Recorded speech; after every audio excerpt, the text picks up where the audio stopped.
Avant de plonger dans cette histoire incroyable, pensez à vous abonner à la chaîne et à activer la cloche.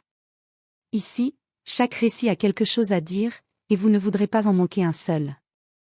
Le village de Red Hollow, perdu entre des collines arides et des champs abandonnés, semblait figé hors du temps. Les maisons en bois grinçaient sous le vent, et au centre de la vieille ferme des Miller, un puits en pierre attirait tous les regards, sans que personne n'ose jamais s'en approcher. C'est là que tout a commencé. Un soir d'automne, 20 ans plus tôt, un garçon de 6 ans nommé Ethan Miller fut retrouvé assis au bord du puits, les vêtements couverts de terre, le regard vide. Il murmurait la même phrase encore et encore, d'une voix trop calme pour un enfant. « Ma vraie mère est dans le puits. » Les adultes échangèrent des regards gênés. La mère d'Ethan, Laura Miller, se tenait pourtant bien vivante derrière eux, pâle, tremblante, jurant que son fils délirait. Elle expliqua qu'Ethan avait toujours eu une imagination débordante, qu'il faisait souvent des cauchemars. Mais quelque chose n'allait pas. Lorsque le shérif Robert interrogea l'enfant, Ethan leva lentement les yeux et ajouta, d'un ton glacial. « Elle crie la nuit, mais personne ne l'écoute. » Le puits fut inspecté sommairement. Trop profond. Trop ancien. Trop dangereux. Aucune preuve. Aucune odeur. Aucun bruit. L'affaire fut classée. Avec le temps, le village oublia. Ethan grandit, devint silencieux, distant. À ses 18 ans, il quitta Red Hollow sans se retourner, emportant avec lui un passé que personne ne voulait plus évoquer. Jusqu'au jour où, 20 ans plus tard, une sécheresse historique frappa la région. Le niveau des nappes phréatiques chuta brutalement. Le vieux puits des Miller, à sec pour la première fois depuis des décennies, révéla quelque chose d'inattendu. Au fond, il y avait quelque chose. Quand les autorités commencèrent à creuser, le silence qui suivit la première découverte glaça le sang de tous les témoins. Parce que ce qu'ils venaient de déterrer ne répondait pas seulement à une question ancienne. Cela en soulevait une bien plus terrifiante. Si la vraie mère d'Ethan était bien dans le puits, alors qu'il avait élevé pendant toutes ces années? Ethan Miller avait 6 ans lorsqu'il comprit que dire la vérité pouvait être dangereux. Avant cela, il était un enfant comme les autres, rieur, curieux, toujours les mains pleines de terre et les poches remplies de cailloux étranges. Il aimait suivre sa mère à travers la ferme, poser 1000 questions, écouter les histoires qu'elle lui racontait le soir, près de la cheminée. Du moins, celle qu'il appelait « maman ». Car dans ses souvenirs les plus anciens, il y avait 2 femmes. La première avait une voix douce, presque chantante. Elle sentait la lavande et le savon. Quand Ethan faisait un cauchemar, c'était elle qui s'asseyait sur son lit et lui murmurait. « N'aie pas peur, mon cœur.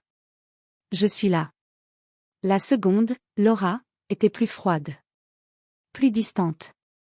Elle souriait devant les autres, mais ses yeux restaient toujours aux aguets, comme si elle craignait qu'Ethan dise quelque chose qu'il ne fallait pas. À 4 ans, Ethan avait posé la question. « Pourquoi tu n'es pas ma vraie maman ?» Laura s'était figée. Puis elle avait ri. Un rire trop fort, trop rapide. « Quelle idée bizarre !»« Bien sûr que je suis ta mère. »« Qui t'a dit ça ?» Ethan avait pointé le doigt vers la fenêtre. Vers le puits. Ce jour-là, Laura avait cessé de sourire pendant longtemps. La nuit, Ethan entendait des choses. Des coups sourds, comme si quelqu'un frappait de très loin. Des murmures étouffés portés par le vent. Et parfois, son prénom. Ethan. Il se levait alors, marchait pieds nus jusqu'au jardin, attiré malgré lui par le puits.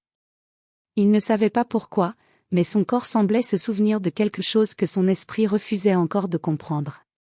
Un soir, il regarda à l'intérieur. Il n'y vit rien. Seulement le noir. Mais il sut.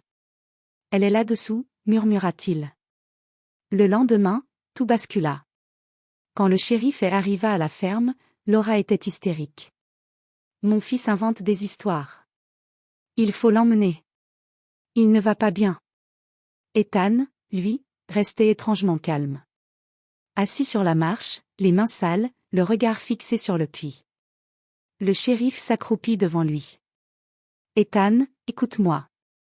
Ta maman est juste là. Tu la vois, n'est-ce pas ?» Ethan secoua lentement la tête. « Non. Elle ment. Un silence pesant tomba sur la cour. Ma vraie maman est dans le puits.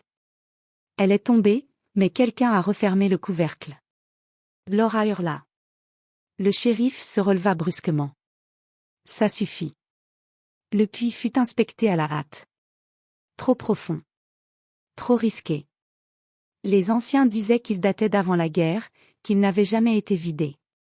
Aucune preuve. Seulement les paroles d'un enfant. Alors on décida qu'Ethan devait oublier. Un médecin conclut à un traumatisme. Un psychologue parla de fantasmes compensatoires. Laura pleura devant tout le monde. Et Ethan comprit une chose essentielle. Les adultes préféraient une belle histoire à une vérité effrayante.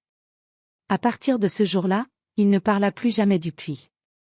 Mais chaque nuit, quand la maison dormait, une voix continuait de l'appeler. Et elle disait toujours la même chose. Attends. Un jour, ils verront.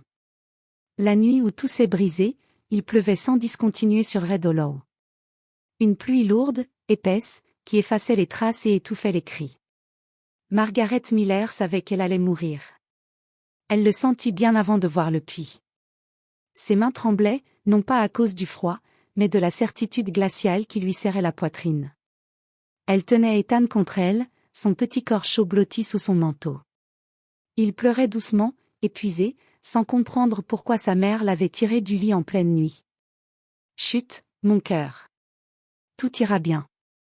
C'était un mensonge. Mais un mensonge d'amour. Margaret n'avait jamais fait confiance à Laura.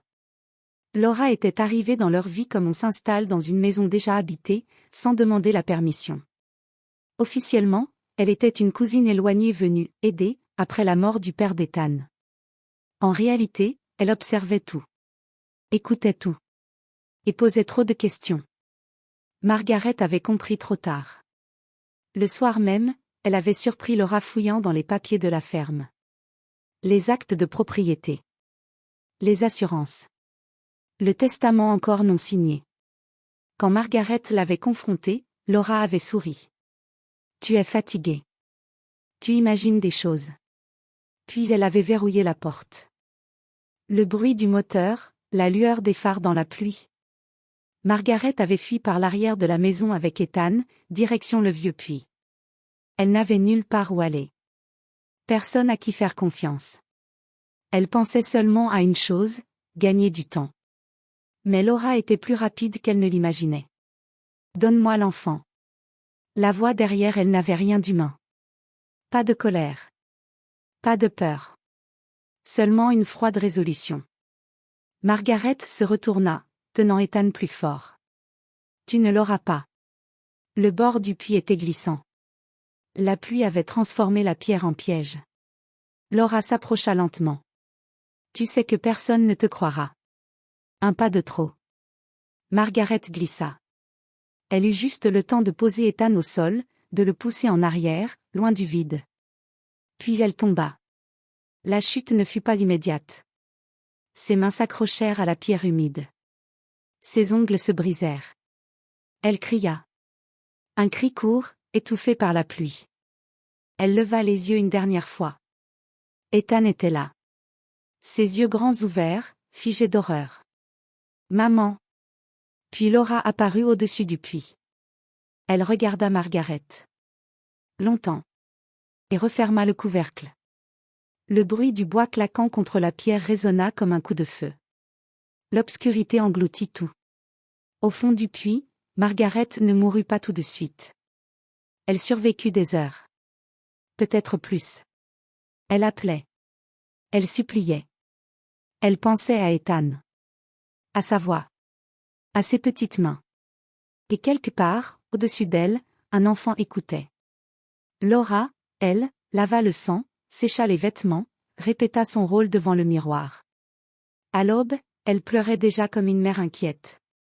Quand les voisins arrivèrent, l'histoire était prête. Margaret avait disparu. Probablement partie. Probablement instable. Et Ethan avait vu quelque chose. Mais les morts qui n'ont pas été entendus ne se taisent jamais vraiment. 20 ans plus tard, quand la sécheresse vida le puits, les pierres se souvinrent. Et la vérité, elle, attendait. Ethan Miller n'était pas revenu à Red Hollow depuis 20 ans. Pas depuis le jour où il avait quitté la ferme avec une valise trop légère et un passé trop lourd. Il avait changé de nom à l'université, coupé les ponts, appris à vivre avec des nuits sans sommeil et des souvenirs qui refusaient de mourir. Mais certains lieux ne vous lâchent jamais. Quand l'appel arriva, Ethan sut immédiatement pourquoi on le rappelait. Le puits, on a trouvé quelque chose. La voix du shérif Daniel, le fils de l'ancien shérif, tremblait légèrement. Une hésitation qu'Ethan reconnut aussitôt. Est-ce que...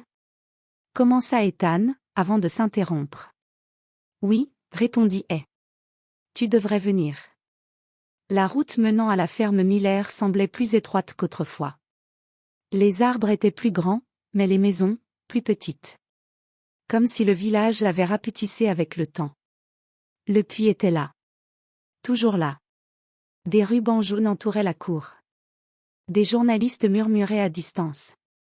Et au milieu de tout cela, Laura Miller, plus vieille, plus sèche, mais toujours droite, observait la scène depuis le perron.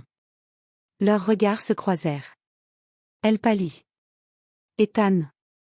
Souffla-t-elle, comme si elle voyait un fantôme. Vous avez toujours dit que j'imaginais des choses, répondit-il calmement.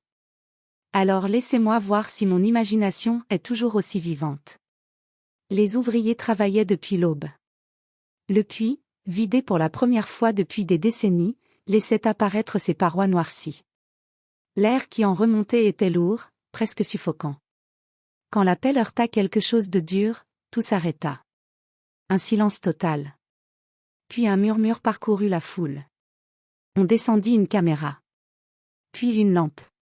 Et ce qu'ils virent glaça le sang de tous les présents. Un bracelet. Un simple bracelet en argent, couvert de boue, accroché à une pierre. Ethan sentit ses jambes flancher. Elle le portait toujours, murmura-t-il. Laura recula d'un pas. Ce n'est pas une preuve, lança-t-elle trop vite.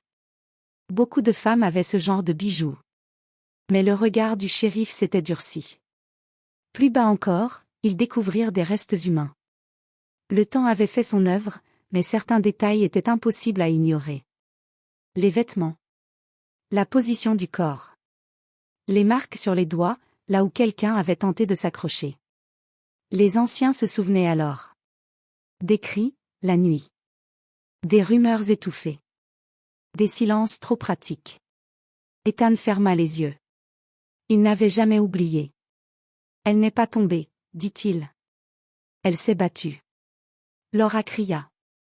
Vous n'avez aucune preuve. Mais cette fois, personne ne la regardait plus comme avant. Quand ils remontèrent enfin le corps, le ciel sembla s'assombrir.